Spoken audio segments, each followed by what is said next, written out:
இன்றைக்கி பதிவில் நம்ம பார்க்க போகிறது இந்த 2 செவலை பிள்ளை மாடுகள் பற்றி தான். இது செவலை பிள்ளைன்னு வச்சுக்கலாம். ஏன்னா சந்தன பிள்ளைன்னு கூட சொல்லலாம். ரொம்ப லேசான செவலை நிறம்.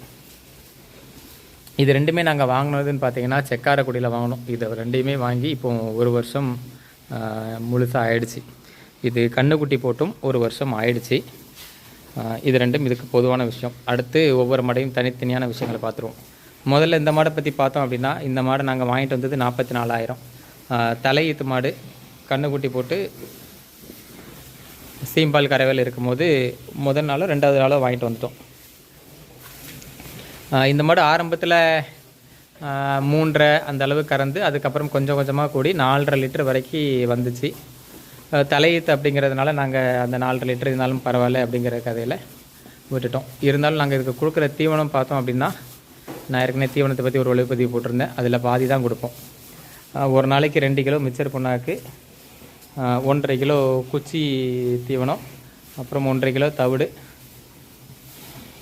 இதுதான் இதுக்கு கொடுக்குற தீவனம். இந்த தீவனத்தை சாப்பிட்டுட்டு அப்புறம் புல், வைக்கோல், இது ரெண்டுலேயுமே மற்ற மாடில் கொடுக்குற அதே அளவில் உள்ளது தான். நல்ல குணமான மாடு. மடி சிறுசாக தான் இருக்கும், ஆனாலும் பால் ஓரளவுக்கு கறந்துக்கிட்டு இருக்குது. இந்த மாடு கண்ணுக்குட்டி போட்டு 1 வருஷம் முழுசாக ஆயிடுச்சு.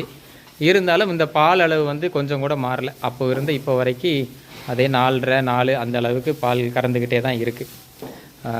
3 தடவை செனை ஊசி போட்டிருக்கோம், ஆனால் செனை பிடிக்கலை. அதுக்கப்புறம் கடைசியாக போன மாதம் ஒரு காளையோடு கொண்டு போய் சேர்த்துட்டு வந்தோம். அதுக்கப்புறம் இந்த மாடு செனை பிடிச்சிருக்கு. இப்போது இந்த மாடு 1.5 மாத செனை. அடுத்த ஈத்தில் பால் எவ்வளோ வருதுன்னு பார்க்கணும். இந்த மாட்டோட விலை, அமைப்பு இதெல்லாம் பற்றி உங்களுக்கு ஏதாவது கருத்து இருந்தால் கண்டிப்பாக சொல்லுங்கள். மற்றபடி ரொம்ப குணமான மாடு, அதனால தான் நாங்கள் வச்சுருக்கோம். இல்லாட்டி 4.5 லிட்டர் 5 லிட்டர் பால் கறக்கிற மாடை நாங்கள் வச்சு பிரோஜனம் இல்லை. சரி, அடுத்தடுத்த ஈத்துகளில் பாலோட அளவை கூட்டிக்கலாம் அப்படிங்கிறதுனால வச்சுருக்கோம்.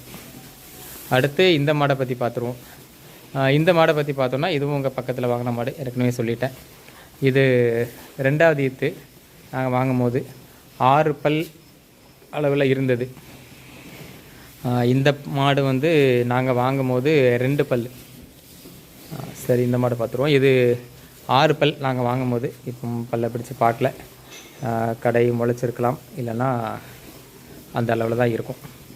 விலைன்னு பார்த்தோம் அப்படின்னா, இந்த மாடை நாங்கள் வாங்கினது 54,000 ரூபாய் கொடுத்து வாங்கிட்டு வந்தோம். மடி நல்லா இருந்தது, மாடும் நல்ல சாதுவான மாடு, சின்ன மாடும் கூட. இந்த மாட்டில் பாலோட அளவுன்னு பார்த்தோன்னா, நாங்கள் வாங்கிட்டு வரும்போது 5 லிட்டர்லேருந்து கொஞ்சம் கொஞ்சமாக கூடி அதிகபட்சம் ஒரு வேளைக்கு 6.5 லிட்டர் கறந்துருக்கோம். அதுக்கு மேலே இது ஒரு வேளைக்கு கறந்தது கிடையாது. ஆனால் நாங்கள் வாங்கிட்டு வரும்போது மாடு கொஞ்சம் இதுவுமே குணமான மாடு. ஆரம்பத்தில் எங்கிட்ட இருந்த மற்ற மாடுகள் எல்லாத்தையுமே கொடுத்துட்டு, அப்போது வச்சுருந்த மாடுகளில் ஒரு 4 மாடு தான் எங்கிட்ட இருக்கிறதுல பழைய மாடுகள். அதில் இது 2ம் உண்டு. ஏன்னா ரொம்ப சாதுவான மாடு. இப்போது இதுவும் குட்டி போட்டு 1 வருஷம் ஆகிடுச்சு, ஆனால் கொஞ்சம் கூட பால் குறையலை.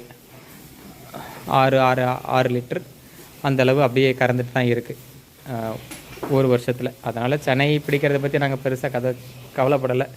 சொல்லப்போனால் இந்த மாடுமே 3 தடவைக்கு மேலே செனை ஊசி போட்டோம், செனை பிடிக்கலை. அடுத்து இப்போ எங்கிட்ட ஒரு காளை இருக்குது. அடுத்து பருவத்துக்கு வந்தால் அந்த காளையில் சேர்த்து பார்க்கணும். ஒரு வேளை பால் குறைஞ்சிது அப்படின்னா இந்த மாடு வச்சிட்ருக்கிறது ஒரு நஷ்டம் கணக்கில் தான் போகும். பால் குறையாமல் அப்படியே 6 லிட்டர் 6.25 லிட்டர் அளவுக்கு இன்னும் கறந்துட்டு இருக்கிறதுனால இதனால் நஷ்டம் ஒன்றும் கிடையாது. ஒரு தடவை அடுத்த தடவை ஒரு வேளை சரி பிடிச்சது அதிகமான பால் கறந்தது அப்படின்னா கண்டிப்பாக லாபத்தில் தான் போகும். இதுதான் இந்த மாடை பற்றின பதிவு. இதுவுமே நல்ல சாதுவான மாடு தான். இது 2மே கண்ணுக்குட்டி போட்டிருந்தது. 2மே கிடாரி கண்ணுக்குட்டி தான் போட்டிருந்தது. 1 மாதத்துக்கு முன்னாடி வரைக்கும் வச்சுருந்தோம். அதுக்கப்புறம் கண்ணுக்குட்டி கொஞ்சம் பெருசாகிடுச்சு. நம்ம வளர்த்து அதுக்கப்புறம் அதை பெரிய மாடை கொண்டு வர அளவுக்கு அது பெருசாகலை. அதனால் அதை ஒருத்தங்க வளர்ப்புக்கு கேட்டாங்க, கொடுத்துட்டோம். இப்போ கண்ணுக்குட்டி எல்லாமேயும் மாடு பால் கறந்துட்டு தான் இருக்குது.